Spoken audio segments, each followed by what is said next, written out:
A quarter of the season is finished, but there is still plenty of baseball left to be played. And we'll play some more today as the Falmouth Commodores make the trip northeast to face the Cotuit Kettleers. And a pleasant good evening, everybody, and welcome to Kettle Talk, the official pregame show of the Cotuit Kettleers. I'm Jon Perez. Yesterday was the first day of the, quote, reset by Cotuit manager Mike Roberts. Well, he might have reset, but not much has changed. Let's take a look at how last night's game against Harwich played out. After an off day, Cotuit manager Mike Roberts said that he would reset the team. Kettleers taking on the Mariners. Matt Rupenthal from Vanderbilt for the Kettleers. Tyler Wilson from Rhode Island for the Mariners. Top two, after Rupenthal gave up a double and a single, he walks the next two batters. Nick D'Alessandro is the Mariner pictured. His free pass issues the Mariners a 2-0 lead. Bottom half of the inning, after back-to-back two-out hits, Cal Stevenson had an opportunity to put the Kettleers back in front. Jack Klein at second, Kendall at third, and Stevenson strikes out to end the threat. Bottom four with Hagan Owenby at second. St. John's bound Pat Dorian hits a liner up the middle. Owenby comes around to score, and the Kettleers cut the lead to 2-1. But the Kettleers would give it right back. The next inning, Virginia's Ernie Clement on at second and nobody out. Johnny Adams from Boston College hits a shot into the left center field gap. Clement comes around to score. It's an RBI double for Adams, and the Mariners lead 3-1. Next batter, Pavin Smith socks a single up the middle. Adams scores 4-1 Harwich. Bottom of the sixth with Harwich up 6-1. Cotuit has base runners on the corners. Hagan Owenby from East Tennessee State laces a base hit into right center. Stevenson comes around to score 6-2. The bats would not come around for the Kettleers as they now drop to 1-10. No, much better effort. The umpire complimented Owenby on his effort back there, and much better effort by the entire team. When you look at the scoreboard, we have 9 hits, they have 7, but when you look at the scorebook, we have 3 hit batsmen, I think 6 walks, maybe more than that, and that's the difference in the game. One positive from last night was the right-hander out of Vanderbilt, Matt Rupenthal, who went 4 innings, gave up 2 runs, but issued 3 walks. After the game, he spoke to the media about his first start of the summer and how he felt. Felt pretty good, just a role change for what I had been doing at school, and but it was a lot of fun just getting out there and being usually like an inning or 2 guy. The first inning went pretty well for me, and then from there a little shaky at times, but just good to get back out there. I think for me personally, the just my pregame routine. I was trying to kind of feel how many pitches do I need to throw. Kind of like what time to start. Get my body ready to pitch was I think the toughest adjustment. But going out next week, I'm sure I definitely have some good things and some things that I can kind of push away to the side. So, right. Yep. I think that we're all, obviously all a team, and I'm working specifically with the catcher. But at the end of the day, I'm just trying to make my pitches, and what he or what any catcher. I think our catchers. I thought Owenby caught well for me tonight, and I just think that it's. Me making pitches, and kind of once the ball leaves my hand, it's kind of last. I don't really have anything to do with it anymore, so I can't worry about that. Let's see what happened in the league last night. Chatham over YD 5-0. Donovan Casey from Boston College went 2 for 6 with 2 runs batted in. DJ Artis from Liberty 2 for 4 with an RBI. Don't look now, but Hyannis has won 4 in a row, and they're one of the hotter teams in the league. They beat Wareham 3-1 last night. Carl Sajahar went 2 for 3 with a ribeye steak. Born over Falmouth 7-2 last night. Bryce Johnson, not going in the NBA draft. This one from Sam Houston State went 1 for 3 with 2 runs batted in. Orleans back in the win column with a 7-3 win over Brewster. The Georgia Bulldog, Keegan McGovern, hit a home run and a double. He drove in 3. So here is how those results shake out the leaderboards. Harwich still the juggernaut in the East, if not the whole league. Orleans in at second, with Brewster and Chatham tied for third. YD rounds it out. Bourne at 7-4 is on the top in the West. Wareham a game above 500. Falmouth in third, with Hyannis holding a 3-game cushion over the last place Kettleers. Welcome back to Kettle Talk. I'll bring in writer Matt Feldman right now. And Matt, You know, a lot has been made of this pitching rotation. I think Eddie Mull has the biggest upside now that the Kettleers defense up the middle has pretty much been strengthened. At 14 ground outs the other day, more of a ground ball pitcher. What have you seen from him thus far? Yeah, no, I agree with you. Eddie Mull is definitely a ground ball type of guy. He's not going to overpower with the fastball, but he's going to throw down in the zone, and he's going to force a lot of ground balls. He comes out of George Washington. He's a closing pitcher at George Washington. In 2015, he led the NCAA in saves. He had 17 saves in one season, not set the record, but led the NCAA in saves. And then this past year, he threw under 2 ERA at George Washington, had all Atlantic 10 Conference honors, first team.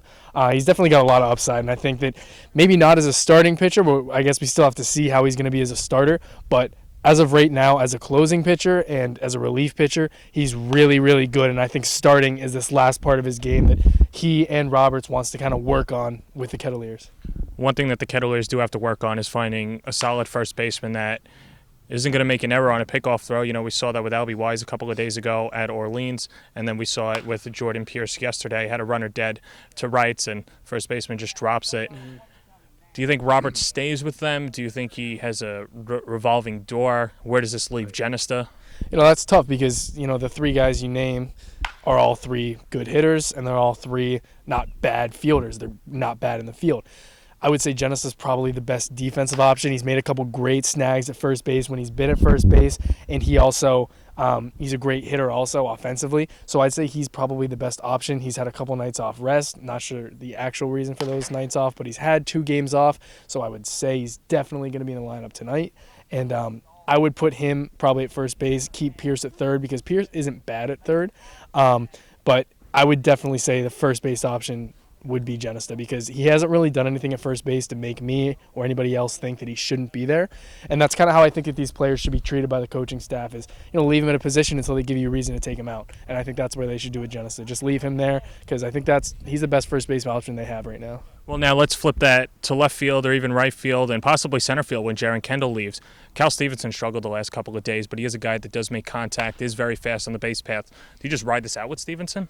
I mean, I would say so. He's not a bad fielder at all. And he's, right now he's usually in left field. But I would say, when Kendall leaves, I would see Stevenson moving into center. I think he's probably one of the best outfielders on the team. He's got a good arm. He's a little small, but he's fast. And he's definitely like a typical outfielder. And so I would say, ride it out with Kendall in center field while he's here, obviously. But when Kendall leaves in a couple weeks, I would say Stevenson goes right to center field, and that's definitely a position that I would see him in for the rest of the summer. He's a good bat, he's a scrappy player, but he's also got great speed and not a bad arm out there in center field either. So it's definitely a good position for him to be in. All right, Matt, thanks for the time. That's Matt Feldman. You can check him out on Twitter at Feldy_fresh, and you can check the both of us out on the Weekly Kettle, where we recap the last week for the Kettleers. We'll be right back. Welcome back to Kettle Talk. I'm joined by Jeren Kendall, who I guess if this was soccer, you would be here on a loan because you're only going to be here for a week. But how would you assess your week thus far with the team? So far, I mean, it's been fun. It's always fun coming out here. Maybe the offense hasn't been there, but, just being around the different kind of guys and meeting new guys is great. Seeing Roberts again, it's awesome. I think after last night, the team has grown a little bit farther, and I'm excited to hear about them, how they do later in the summer.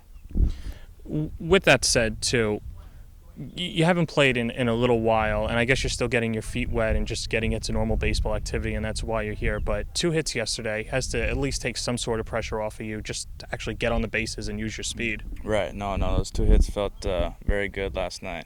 I've been swinging the bat pretty well, putting the ball in play, which is always nice for me. I think that's a big positive. Just hits here and there, even putting the ball in play, good swings on balls are fine. So, yeah, it's just me just getting my hands working, my eyes working again before I head out. So in high school, and you went to high school in Wisconsin, named the Gatorade Player of the Year, which is obviously a big honor, and drafted by the Red Sox. I guess when Vanderbilt comes calling, you just have to take that call, and you obviously committed there. But what led into that decision to go to Vanderbilt as opposed to the Red Sox? Right. Well, first off, I think Vanderbilt was my only offer, so I went down there for a camp. They liked me, so they offered me. First off, Vanderbilt is just the greatest place on earth. I mean, you get the best education. I've grown so much as a person being around Corbin, which is absolutely unbelievable, and every kid can say that. And then obviously just the sport of baseball there is crazy. So it's pretty pretty easy decision for me. I mean, it was like 30th round for Boston, so it wasn't that high, but it was a no-brainer for me from the beginning. Have you had the opportunity to meet some of the Vanderbilt alumni? David Price is obviously the biggest one of this era right now. Mm-hmm. Oh yeah, no, everybody comes back, and I think that's the biggest difference between our program and other programs is that guys always come back. You know, I was talking to some of the guys out here, and you know, even they say it, they're like, dude, you know, it's amazing how many guys come back, and you know, they've been out for 4 or 5 years, and they don't even know any of the kids on the team. You know. So it's pretty crazy. You know, it's always a big family there at Vanderbilt. So everybody comes back, and we actually got a $12 million renovation for them. So I think it'll be all right. So with that said, you had the opportunity to play with Dansby Swanson, who was the #1 overall pick, and I think you said that he would be the actor for the Jeren Kendall movie. I think he would play you or something like that. But what's something that maybe fans don't know about Dansby that you get to know since he's such a close friend of yours? Yeah.